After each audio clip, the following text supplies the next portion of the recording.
Naam, muhali gani wana ukuu wa Mwafrika? Ninaamini mnaendelea vizuri. Bado tunaangalia migogoro inayoendelea huko duniani. Swali ni je, Vladimir Putin anaichokonoa NATO, ameamua kuikorofisha NATO, anataka kuona ni nini kitakachotokea, yani baada ya kuikorofisha NATO. Hii ni baada ya kuwa kuna droni tena nyingine ya Urusi ambayo inaitwa Girani, ambayo droni hizi kwanza ni za Irani, lakini kule Irani mnajua zinaitwa Shahid. Lakini zinapofika nchini Urusi, na kule tayari kuna kiwanda ambacho kinazitengeneza hizi drones, kwa hiyo hizi zinaitwa drones za Girani, ambayo imeonekana katika anga la Poland. Sasa kumbuke hapa ni kama wiki moja tu, ni ndani ya wiki moja, Poland walikuwa wameziangusha droni 3 ambazo walikuwa wanasema hizi drones zimetokea upande wa Urusi. Kwa ni Urusi ndio alipeleka kwenye alizituma hizi drones kwenye taifa hili la Poland. Na Poland ni taifa ambalo ni mwanachama wa NATO, kwa sababu NATO ina mataifa 32. Poland ni taifa mwanachama ambaye yuko kwenye uo umoja wa NATO, au umoja wa manyang'au wa NATO. Kwa hiyo ikawa iko hivyo. Sasa wazo kasema drone moja labda imekosea njia, imeenda, lakini zitapokuwa ni drone 3, kwa sababu walizishusha drone 3 kutokea Urusi na zikaanguka upande ule wa Poland. Baada ya hapo wakasema kuwa hizi wanasema ni to breach sovereignty. Maana ni yani kuingilia uhuru wa taifa hili la Poland kwa Urusi. Amevuka mipaka, manake amevunja uhuru au ameingilia mipaka ambayo ni mipaka sio ya kwake, kwa ndio maana hiyo. Sasa kumbuka, ili taifa la Poland ni taifa ambalo liko mpakani na Ukraine. Sasa siku ya Jumamosi jioni, hizi ndege za F-16 zilikuwa zinafanya patrol katika mipaka hii ya Romania pamoja na Ukraine, kwa sababu iko karibu hapa. Kwa hiyo wakati wanafanya mipaka, ghafla wakaona, kwa lugha ya Kiingereza tunaita intruder, wakaona kuna mwingiliaji, mvamizi ameingilia. Sasa kwenda kuangalia, ni drone ambayo ilikuwa kwenye anga hilo la Romania kwa muda kama wa dakika 50. Kwa hiyo wakawa wanaifuatilia, na hiyo ndege hiyo F-16 unaifuatilia, alafu baadaye ile drone ikaondoka, na ilipotoka ikaelekea kwenye mipaka ya Urusi. Kwa hiyo ndio maana sasa imekuwa hivyo. Sasa ni mataifa yote haya mawili, kwanza ni mataifa ambayo tukumbuke ni mataifa ambayo yako mpakani kabisa na Ukraine. Haya mataifa mawili, ukiachilia mbali hilo, haya ni mataifa ya NATO. Mataifa ya NATO, ambapo Article 5 ya NATO inasema mwanachama mmoja wa NATO akivamiwa au akitishiwa, basi hapo ni alliance yote inaingia. NATO wote wanaingia wazima kwenda kupambana na yule ambaye ametishia huyu mwenzao kuvamiwa. Lakini Urusi sasa, kwa sababu hao Urusi wamekataa, wamesema hizi ni figisu za Ukraine, kama kutaka kuitumbukiza Urusi kwenye migogoro zaidi.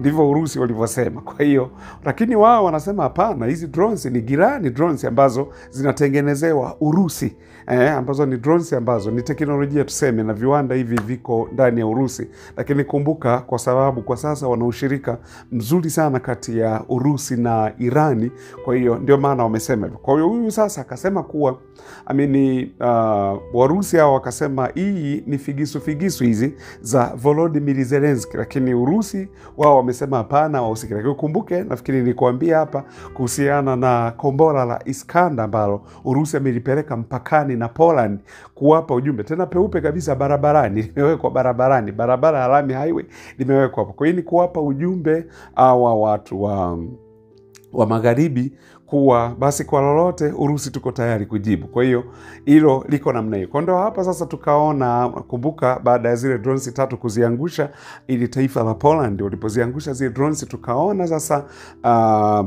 madege kutokea NATO kuelekea upande huo. Wamesema wanakuja kulinda anga la Ukraine kwa sababu linaonekana anga hilo haliko salama, kwa sababu hata hizi ndege F-16 zilikuwa zinafanya patrol mipakani mwa Romania na Ukraine. Kwa halafu ndio wakaona sasa kuna droni ambayo imekuja, hawakuishuti, hawakuiangusha, maana waliacha tu wanaifuatilia, baadaye ile drone ikaondoka. Kwa hiyo haya ndio ambayo sasa wanayafanya hivyo. Kwa hiyo hapa sasa, je, swali limekuja tu, ni Putin ameamua kuwajaribu NATO, alafu aone NATO watafanyaje.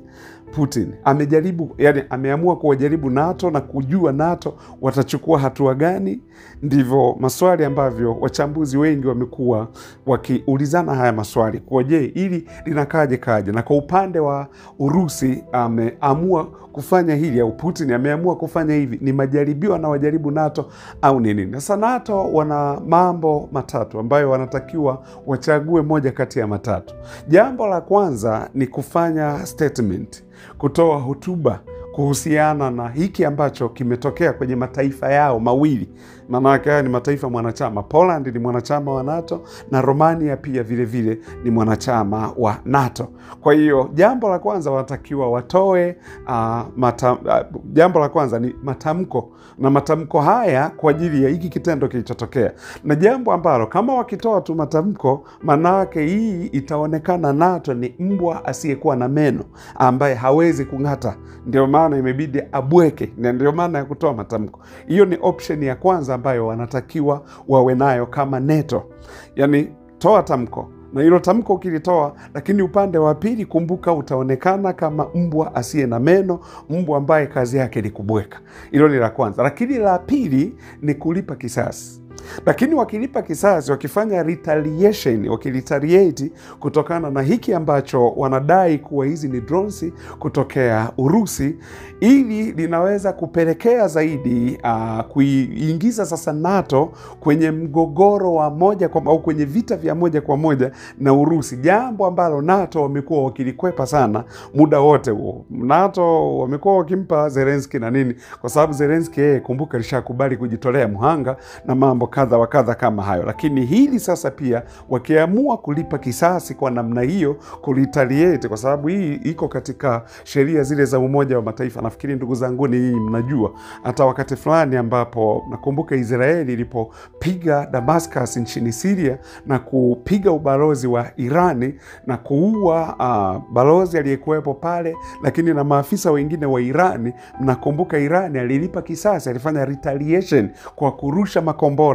upande wa Israeli, kwa sababu hiyo ipo katika sheria za Umoja wa Mataifa. Lakini sasa kwa NATO, kwa kufanya hivyo, wakisema waweze kupiga upande wa Urusi kulipa kisasi, wakati Urusi wamesema sio sisi, kwa sababu Urusi hajathibitisha, amesema sio mimi, sijafanya hicho kitendo. Sasa nyinyi mkilipa kisasi, manake mmeingia sasa kuichokoza Urusi, ili Urusi aingie kwenye vita vya moja kwa moja na NATO, jambo ambalo NATO hawataki kabisa hilo jambo liweze kutokea, kwa sababu wanamjua Urusi, wanajua midude ambayo iko pale Urusi. Na by the way, nakumbuka hapa wamefanya kitu inaitwa Zepad 2025 ambayo haya ni mazoezi ya kijeshi, ni joint military, ambayo ni nchi ya Urusi pamoja na Belarus, ambayo haya mazoezi waga wanayafanyaga kila baada ya miaka 4. Lakini wanakuja kuyafanya haya wakati tayari kumekuwa na mgogoro huo kati ya Poland, NATO, yani manake NATO,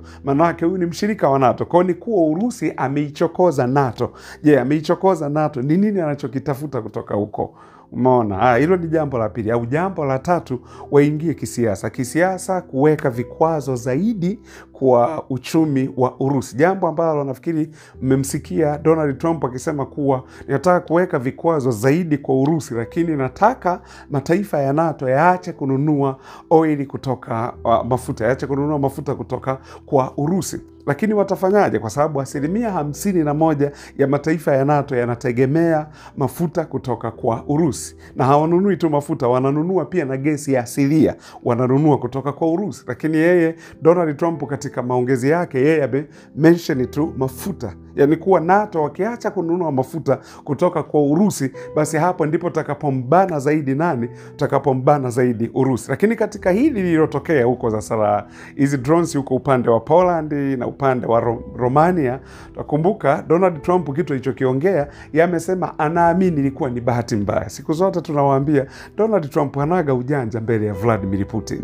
Hanaga ujanja hata mfanye nini, kwa sababu kumbuka Donald Trump ndio alionana na Vladimir Putin Alaska kwa ajili ya kumaliza mgogoro unaoendelea kati ya Urusi na Ukraine, lakini inaonekana Vladimir Putin alikuwa hayuko interested sana na hivi alivyokuwa anaviongea Donald Trump ni mpaka masharti yake yaweze kutimizwa ndio anaweza kuacha vita nchini Ukraine, ambayo masharti haya upande wa Zelensky naye hataki hayo masharti, kwa sababu naye Zelensky anasaka hivyo ambavyo Putin anavitaka, yeye hataki Zelensky. Kwa hiyo inakuwa iko upside down. Kwa hiyo iko hivyo. Kwa hiyo haya yote sasa ndiyo yanayopelekea, niseme hivyo, haya yote ndiyo yanayopelekea sasa kujiuliza, je, ni Putin ameamua kufanya hicho alichokifanya? Je, ameamua kuwachokoza wale jamaa au ni nini? Au ni jambo gani? Au ni nini kilichoko nyuma ya hilo? Kwa hiyo ndivyo hivyo. Na mimi nikaona niwalete habari hizi kwa sababu Putin tayari hapa ni mataifa mawili ya NATO, Poland pamoja na Romania, kupeleka hizi drones ambazo ni Iran drones ambazo ziko Urusi, zetu Iran drones zile nyeusi zile, lakini upande wa Iran huko wanaita Shahidi. Kwa hiyo lakini Urusi mwenyewe yeye amekanusha kuwa hahusiki na hilo. Hizi labda ni njama za Ukraine kutaka kuingiza sasa NATO moja kwa moja ili NATO imsaidie sasa kupambana na Urusi. Kwa hiyo ndivyo hivyo. Asanteni sana wanakuwa Mwafrika, tunawashukuru.